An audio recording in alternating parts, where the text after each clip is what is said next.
हम बाहर खड़े होकर के दर्शन करते हैं। पद्म पुराणकार बताते हैं पवित्रारोपण के विधान में, पवित्रा जो आरोपण करते हैं ठाकुर जी के श्रीकंठ में, उनको जो फल प्राप्त होता है वही फल दर्शन में भी है।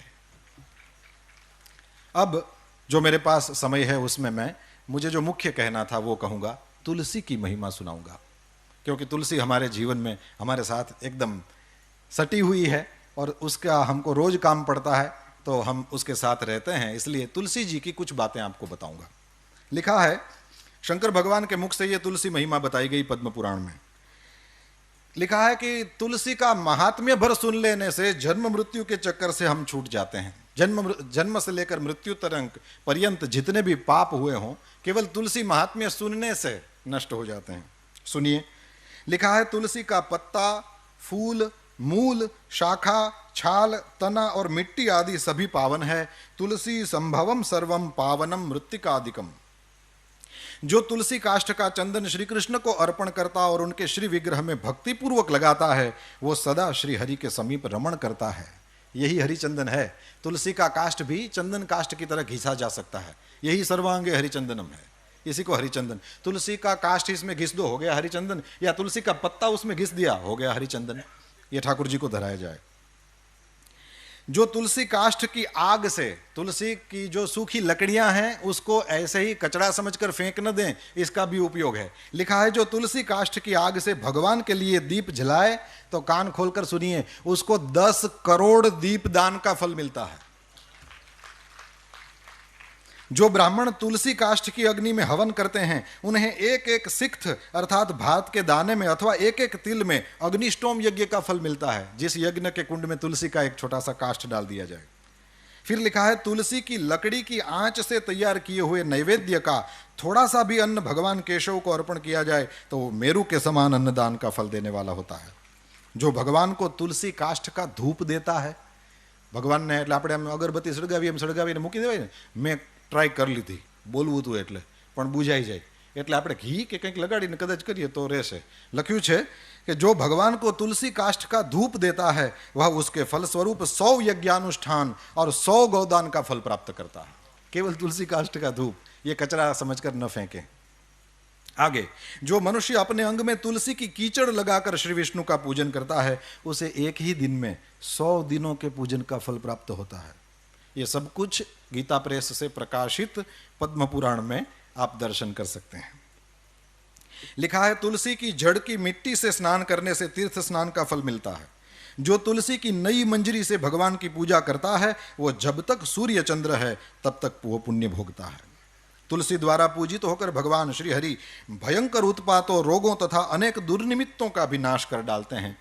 फिर लिखा है प्रतिदिन तुलसी दल से पूजा करेगा कोई व्यक्ति भगवान की तो वह धनवान होता है।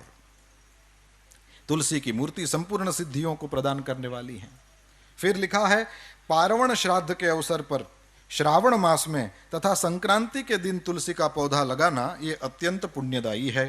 तुलसी की जड़ में ब्रह्मा जी रहते हैं, मध्य भाग में भगवान जनार्दन रहते हैं और मंजरी में रुद्रदेव का निवास है, इसलिए शायद मंजरी रुद्रदेव को चढ़ती है। जिस घर, गांव या वन में तुलसी का वृक्ष हो, वहां जगदीश्वर श्री विष्णु प्रसन्न चित्त होकर निवास करते हैं। उस घर में दरिद्रता नहीं होती, वहां दुख, भय, रोग नहीं ठहरते। जहां तुलसी की सुगंध लेकर हवा चलती है, वहां की 10 दिशाएं और 4 प्रकार के जीव पवित्र हो जाते हैं। जिस घर में तुलसी के मूल की मिट्टी हो, वहां संपूर्ण देवता तथा कल्याणमयी भगवान श्री हरि सर्वदा स्थित रहते हैं। विशेषतः, अब ये थोड़ा अनजान सा लगेगा पर सुनेंगे तो बड़ा आनंद आएगा। लिखा है विशेषतः शिव मंदिर में यदि तुलसी का वृक्ष लगाया जाए तो उसमें से जितने बीज तैयार होते हैं, मंजरी जब सूख जाए तो उसमें से बीज तैयार होते हैं, उसी को बो दें। आपको कहीं उसके पौधे लेने जाने की जरूरत नहीं, अपनी ही तुलसी से बार बार आप अपना तुलसी का पौधा नया कर लेंगे। तो मंजरियों को संभालना चाहिए, उससे वहीं फिर हमको, ये विदेशों में रहने वाले जब तुलसी संभालना चाहें तो उनके लिए बहुत अच्छा ये मंजरी वाला उपाय है। तो लिखा है कि शिव मंदिर में यदि तुलसी का वृक्ष लगाया जाए तो उसमें से जितने बीज तैयार होते हैं, फिर कान खोल के सुने, उतने ही युगों तक मनुष्य स्वर्गलोक में निवास करता है। भगवान के समीप पृथ्वी तल पर तुलसी लगाने से सदा वैकुंठ की प्राप्ति। तुलसी सर्वत्र पवित्र है और पुण्य तीर्थों में वो अधिक पावन मानी गई है।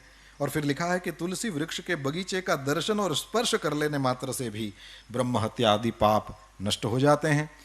जिनका मृत शरीर, अब थोड़ी और्ध्वदेहिक बातें भी कर लें और फिर मैं पूरा करूंगा। लिखा है जिनका मृत शरीर तुलसी काष्ठ की आग से जलाया जाता है वे विष्णु लोक में जाते हैं।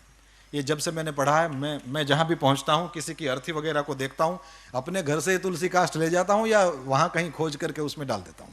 इसमें सबसे पहली मेरी दादी माँ थी। मैंने जब पढ़ा तो उसके बाद सबसे पहली जो भगवान के धाम में गई वो मेरी दादी थी, और मैंने उसी इस वचन को याद करके तुलसी काष्ठ कर दिया। मैंने कहा वह तो वैसे ही जाएगी, हवेली में जिंदगी भर ठाकुर जी की सेवा करने वाली, क्यों वैकुंठ में नहीं जाएगी? वो तो यहाँ थी तब भी वैकुंठ में थी। तो ये करने जैसा है, ये हम कर सकते हैं, इसलिए मैं कह रहा हूं। जिनका मृत शरीर तुलसी काष्ठ की आग से जलाया जाता है वे विष्णु लोक में जाते हैं। मृत व्यक्ति यदि व्यभिचार आदि किसी भी पाप से ग्रस्त हो, तुलसी काष्ठ की अग्नि से देह का संस्कार होगा तो वो शुद्ध हो जाएगा। लिखा है जिसकी मृत्यु के समय श्री हरि का कीर्तन, स्मरण और तुलसी की लकड़ी से जिस शरीर का दाह किया जाए उसका पुनर्जन्म नहीं होता। आपको लगेगा कि इतने सारे तुलसी काष्ठ कहां से लाएं, क्योंकि मनुष्य शरीर के लिए तो ज्यादा चाहिए। तो यहां लिख दिया है यदि दाह संस्कार के समय अन्य लकड़ियों के भीतर एक भी तुलसी काष्ठ हो तो करोड़ों पापों से युक्त होने पर भी मनुष्य की मुक्ति हो जाती है। तुलसी काष्ठ से मिश्रित होने पर सभी काष्ठ पवित्र हो जाते हैं। वैसे श्मशान में यदि कभी जाना हो तो लिखा है कि श्मशान का वो जो मृतक अग्नि है, चिता जब जलाई जाए तो मृतक जो अग्नि है उसमें से जो धुआं उठता है, वो धुआं यदि स्पर्श कर जाए तो लिखा है कि जन्म भर किया हुआ पुण्य खत्म हो जाता है। अब यहां और कुछ लिखा है, यदि तुलसी का स्पर्श करा दिया जाए तो क्या होगा। लिखा है जिस अग्निशाला या श्मशान में घी के साथ तुलसी काष्ठ की अग्नि प्रज्वलित होती है वहां जाने से मनुष्यों का पातक भस्म हो जाता है। उसमें पुण्य भस्म हो जाने की बात है, यहां पाप भस्म हो जाने की बात आई। तुलसी काष्ठ की अग्नि से मृत मनुष्य का दाह होता देख क्या होता है, बोले विष्णुदूत ही आकर उसको वैकुंठ में ले जाते हैं। वो करोड़ों जन्मों के पापों से मुक्त होकर भगवान विष्णु को प्राप्त करता है। जो मनुष्य तुलसी काष्ठ की अग्नि में जलाए जाते हैं उन्हें विमान पर बैठकर वैकुंठ में जाते देखकर देवता उनके ऊपर पुष्पांजलि चढ़ाते हैं। ऐसे जीव को देखकर भगवान विष्णु और शिव संतुष्ट होते हैं, और लिखा है श्री जनार्दन सामने जाकर हाथ पकड़कर अपने अक्षरधाम में ले जाते हैं। और फिर पिंडदान की बात, पिंडदान में लिखा है कि तुलसी दल को मिलाकर पिंडदान करने से 100 वर्ष तक पितर तृप्त रहते हैं। ये तो किया ही जाता है। तुलसी वन की छाया में पितरों को तर्पण करना चाहिए। वहां किया हुआ पिंडदान लिखा है पितरों के लिए अक्षय होता है। और 260वां अध्याय, इसमें समुद्र मंथन की कथा है, और समुद्र मंथन की कथा में नई बात लिखा है महालक्ष्मी जी प्रकट हुई, फिर चंद्रमा प्रकट हुए, और पद्म पुराण का वचन है कि चंद्रमा प्रकट हुए जो हम सबके मामा हैं। पद्म पुराण में लिखा है कि चंद्रमा हम सबके मामा है। ये केवल हमारी दादियों से सुना हुआ नहीं है, पुराण भी इसके साक्षी देता है कि चंद्रमा सबके मामा है। अब मैया है महालक्ष्मी जी, श्री जी, और मामा हो गए ना। और फिर लिखा है कि इनके बाद समुद्र मंथन से भगवान श्री हरि की पत्नी तुलसी जी प्रकट हुई, जो परम पवित्र है और संपूर्ण विश्व को पावन बनाने वाली है। जगन माता तुलसी का प्रादुर्भाव श्री हरि की पूजा के लिए ही हुआ है। और सच में कभी भी श्री हरि का दर्शन करिए, मंगला के बाद जब ऋषि कुमार ठाकुर जी को सजा देते हैं पुष्पों की मालाओं से, तो उनके चरणों का फिर दर्शन नहीं होता। वो इसलिए नहीं कि नहीं कराना चाहते, लेकिन इसलिए कि उसमें तुलसी से वो दोनों चरण आच्छादित रहते हैं। अंत में श्री राजेंद्र दास जी महाराज के द्वारा सुनी हुई एक बात कह करके पूरा करूंगा। उन्होंने कहा कि तुलसी जी क्यों इतनी ज़्यादा चढ़ाई जाती हैं। बोले इसलिए चढ़ाई जाती हैं कि तुलसी की जो मंजरी होती है, उस मंजरी में सफ़ेद छोटे छोटे फूल होते हैं, उसमें से कोई सुगंध आती है। मैंने तो कोशिश करी, लेकिन मेरी इस प्राकृत नासिका को उसमें से कोई गंध नहीं मैं प्राप्त कर सका। उतना पता नहीं, मेरा पुण्य नहीं होगा, पर उसमें से जो सुगंध आती है, महाराज जी ने कहा, श्री राजेंद्र दास जी महाराज ने कहा कि वही सुगंध श्री राधा जी, श्री श्री जी के शरीर से आती है, और इसलिए ठाकुर जी को तुलसी जी ज़्यादा पसंद है।